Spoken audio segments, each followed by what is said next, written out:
Petak Umpet 2024 adalah film horor Indonesia yang disutradarai oleh Rizal Mantovani, diangkat dari kisah viral di YouTube berjudul Diculik Wewe Gombel. Sinopsis lengkap, Rahman Randy Martin diminta oleh ibunya, Masayu Putri Ayudhya untuk menemani adiknya, Sari Alicia Fadilah bermain. Namun, Rahman yang lebih tertarik bermain game di ponselnya, menyuruh Sari bermain petak umpet bersama teman-temannya. Saat bermain, Sari memilih bersembunyi di sebuah rumah tua yang tak berpenghuni dan dikenal angker. Waktu berlalu, namun Sari tak kunjung ditemukan. Warga sekitar menduga bahwa Sari telah diculik oleh Wewe Gombel, sosok dalam urban legend Indonesia yang dikenal sering menculik anak-anak yang kurang diperhatikan oleh keluarganya. Merasa bersalah atas hilangnya Sari, Rahman bersama dua sahabatnya, Rinto Adam Farel dan Sila Saskia Chadwick memutuskan untuk mencari Sari di rumah tua tersebut. Rumah itu memiliki sejarah kelam. Dahulu, seorang perempuan penghuni rumah tersebut menghabisi nyawa anak-anaknya sendiri akibat perselingkuhan suaminya.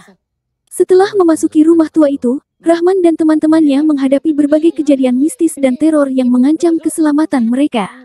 Mereka harus berjuang melawan ketakutan dan menghadapi sosok Wewe Gombel demi menyelamatkan Sari dan diri mereka sendiri. Daftar pemeran: Randy Martin sebagai Rahman, kakak dari Sari yang merasa bersalah atas hilangnya sang adik dan berusaha menemukannya. Saskia Chadwick sebagai Sila, sahabat Rahman yang ikut membantu dalam pencarian Sari. Adam Farel sebagai Rinto, sahabat Rahman lainnya yang turut serta dalam pencarian. Alicia Fadilah sebagai Sari, adik Rahman yang hilang saat bermain petak umpet. Putri Ayudhya sebagai Masayu, ibu Rahman dan Sari. Monique Henry sebagai Bui, karakter yang terkait dengan legenda Wewe Gombel. Jared Ali sebagai Aldi, teman dari Rahman dan Sila. Film ini menawarkan ketegangan dan kengerian yang berpadu dengan elemen legenda urban Indonesia, menjadikannya tontonan menarik bagi pecinta film horor. Berikut adalah versi cerita kompleks dari film Petak Umpet 2024 dikembangkan menjadi alur psikologis supernatural yang lebih dalam, penuh simbol, misteri masa lalu, dan trauma keluarga. Judul, Petak Umpet, Rumah yang Tidak Mau Lupa.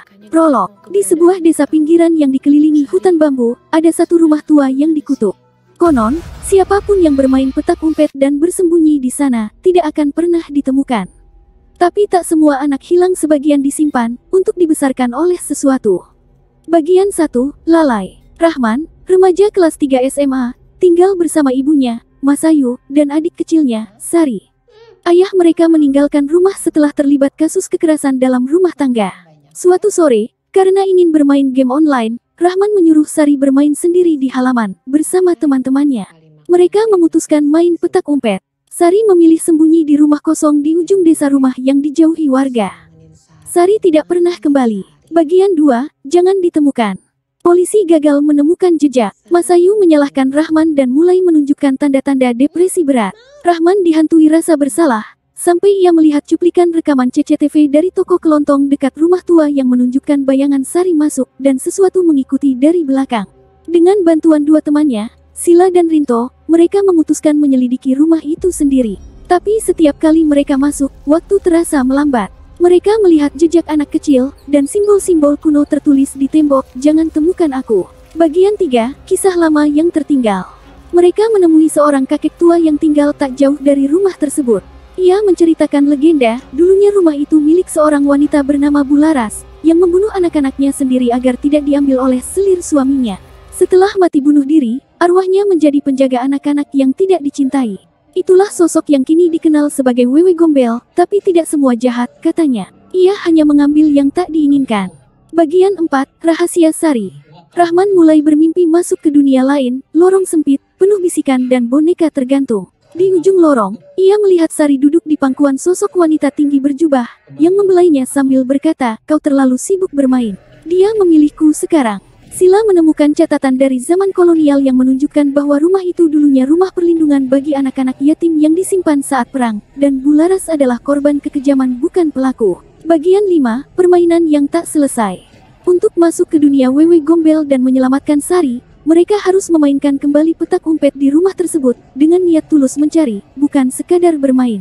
Satu persatu, mereka bersembunyi dan ditemukan, kecuali Rahman, yang rela tidak ditemukan, untuk menukar dirinya dengan Sari. Dalam klimaks yang emosional, Rahman berhasil menembus ruang antara dunia, memeluk Sari, dan berbisik, "Maaf, kali ini, aku mencarimu sungguhan."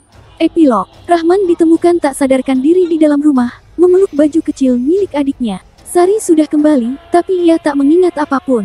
Tapi di akhir cerita, saat mereka sedang duduk di ruang keluarga, Sari tiba-tiba berbisik. Lebih besar dari Kak, aku masih ingat, dia bilang nanti kita main lagi, tapi giliran kakak yang jaga. Lalu lampu rumah padam.